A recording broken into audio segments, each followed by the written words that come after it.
जवान मरे कभी सियान।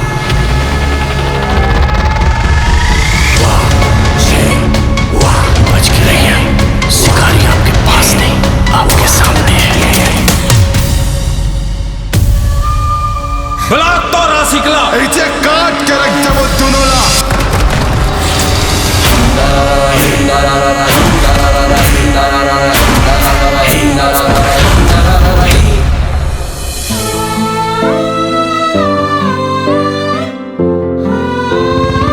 तोर दिल विजय पर धड़कत है बेटा, ओला पटाना इतना आसान नहीं है।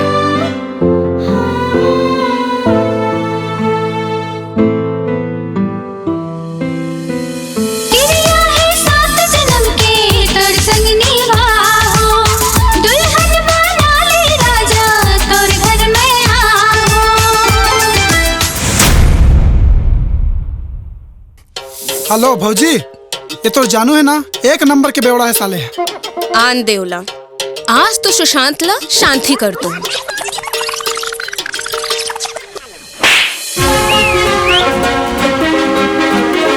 मैडम एमन कोल्ला फेसबुक और इंस्टाग्राम में फ्रेंड रिक्वेस्ट भेजबो कहत रही। डिटेल में बायोलॉजी पढ़ाना उसी सिखाना चाहते का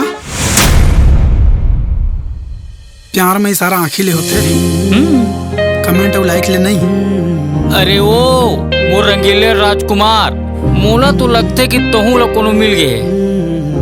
मोला प्यार मोर जिंदगी के तहे किताब तोला माया करथा बेहिसाब। सबको हीरोपंती आती नहीं और अपनी तो जाती नहीं। साले मेचका कही के सुशांत सर,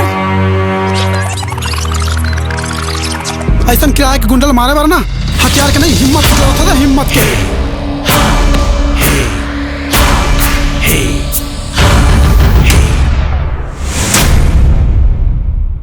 लड़की मल्ला ना चैट नहीं बेटा, डेट पसंद होते। तिह मोर सोना मोर चांदी रे मतौना फूल माया ममता डारना हाय रे हाय। लक्षण मालूम हो गए। विजय खतरा में है, जल्दी चल रोहन।